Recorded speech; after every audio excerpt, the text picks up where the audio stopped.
भारतीय शतरंज खिलाड़ी आर प्रज्ञानंदा ने हंगरी की राजधानी बुडापेस्ट में आयोजित सुपर ग्रैंडमास्टर शतरंज टूर्नामेंट 2023 का खिताब अपने नाम किया। बात कर लेते हैं हंगरी की, तो हंगरी यूरोप के मध्य में अवस्थित एक स्थलबद्ध देश है जिसकी सीमाएं Slovakia, Ukraine, Romania, Serbia, Croatia, Slovenia और ऑस्ट्रिया के साथ लगती हैं। इस देश के लगभग मध्य से डेन्यूब नदी प्रवाहित होती है। डेन्यूब नदी हंगरी को पूर्वी हंगरी और पश्चिमी हंगरी नामक दो क्षेत्रों में बांट देती है।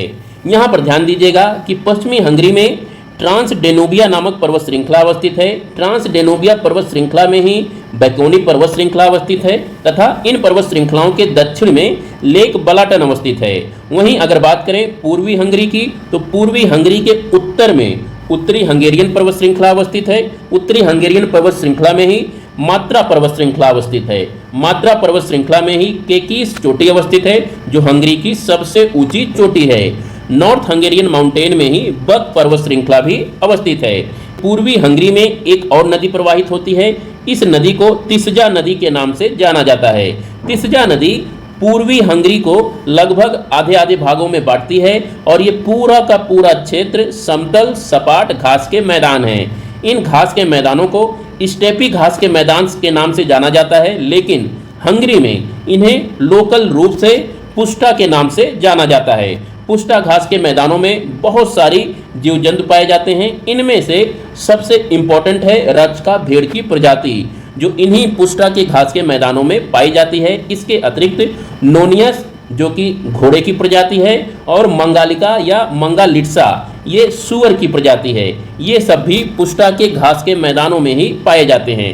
यहाँ पर ध्यान दीजिएगा कि इन घास के मैदानों में जो चरवाहे होते हैं उन चरवाहों को सिसिकोस के नाम से जाना जाता है। इमेज में आप यहाँ पर ये रचका भेड़ की प्रजाति देख सकते हैं। रचका भेड़ की प्रजाति की सबसे खासियत ये है कि इनके जो सींग होते हैं ये घुमावदार होते हैं और लगभग ये 2 फीट तक बड़े हो जाते हैं। इन भेड़ों का पालन ऊल, मीट और दूध के लिए किया जाता है। लेक बलाटन जो पश्चिमी हंगरी में अवस्थित है, यह पूरे के पूरे मध्य यूरोप का सबसे बड़ा ताजे पानी की झील है और इस झील के उत्तर का जो क्षेत्र है ये अपने विटीकल्चर अर्थात अंगूर के उत्पादन के लिए जाना जाता है। ये फैक्ट आपको याद रखना है। डेन्यूब नदी के किनारे ही यहाँ की राजधानी बुडापेस्ट अवस्थित है तथा डेन्यूब नदी का उद्गम जर्मनी में ब्लैक फॉरेस्ट से होता है और इसका मुहाना ब्लैक सागर में अवस्थित है। डेन्यूब से संबंधित बी आपको याद रखना है।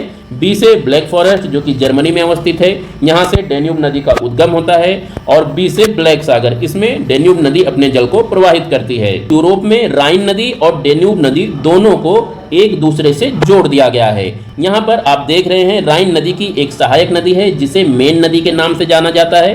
तो मेन नदी और डेन्यूब नदी के बीच में यहाँ पर एक कैनाल बनाया गया है। इस कैनाल को राइन मेन डेन्यूब कैनाल के नाम से जाना जाता है। इस प्रकार नॉर्थ सी और ब्लैक सी डेन्यूब नदी और राइन नदी के जरिए एक दूसरे से जुड़ गए हैं। यहाँ से अगर आप शुरू करें तो आप पोत लेकर डेन्यूब नदी के सहारे होते हुए मेन नदी में आएंगे और मेन नदी के बाद राइन नदी के सहारे नॉर्थ सी तक पहुँच सकते हैं। विराट कोहली 500 अंतर्राष्ट्रीय मैच खेलने वाले दुनिया के 10वें क्रिकेटर बने। वह 500 अंतर्राष्ट्रीय मैच खेलने वाले भारत के चौथे खिलाड़ी हैं।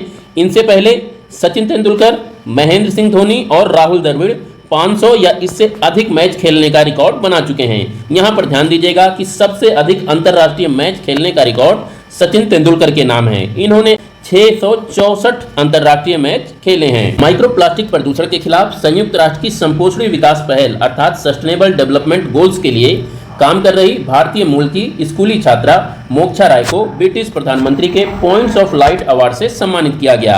मोक्षा राय दुनिया की सबसे छोटी संपोषणी पैरोकार हैं।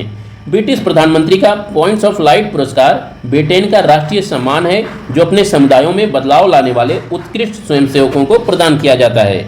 बात कर लेते हैं यूनाइटेड किंगडम की, तो यूनाइटेड किंगडम यूरोप के ब्रिटिश आइल्स द्वीप समूह पर अवस्थित है। यहाँ का जो सबसे बड़ा द्वीप है इसे ग्रेट ब्रिटेन द्वीप के नाम से जाना जाता है और इस ग्रेट ब्रिटेन पर मुख्य रूप से यूनाइटेड किंगडम देश अवस्थित है। यूनाइटेड किंगडम देश का एक छोटा सा हिस्सा जिसे नॉर्दर्न आयरलैंड के नाम से जाना जाता है ये आयरलैंड द्वीप पर अवस्थित है। यूनाइटेड किंगडम मुख्य रूप से 4 बड़े क्षेत्रों से मिलकर बनता है, जिसमें सबसे बड़ा क्षेत्र इंग्लैंड है जिसकी राजधानी लंदन है। इसके बाद स्कॉटलैंड का नाम आता है, इसकी राजधानी एडिनबर्ग है। वेल्स जिसकी राजधानी कार्डिफ है और अंत में नॉर्दर्न आयरलैंड है, इसकी राजधानी बेलफास्ट है। इन 4 क्षेत्रों को मिलाकर यूनाइटेड किंगडम का गठन होता है। यह देश केवल और केवल एक देश के साथ स्थलीय सीमा लगाता है, यह देश है आयरलैंड। आयरलैंड ब्रिटिश आइल्स का दूसरा सबसे बड़ा द्वीप है। यहाँ की कुछ पर्वत श्रृंखलाओं की बात कर लेते हैं तो यहाँ के वेल्स में कैम्ब्रियन पर्वत श्रृंखला अवस्थित है। स्कॉटलैंड की बात करें तो यहाँ पर ग्रैम्पियन पर्वत श्रृंखला अवस्थित है और इंग्लैंड में पेनाइन पर्वत श्रृंखला अवस्थित है। तो ये 3 पर्वत श्रृंखला हैं जो आपको इंग्लैंड से याद रखना है, GCP, ग्रैम्पियन, कैम्ब्रियन और पेनाइन।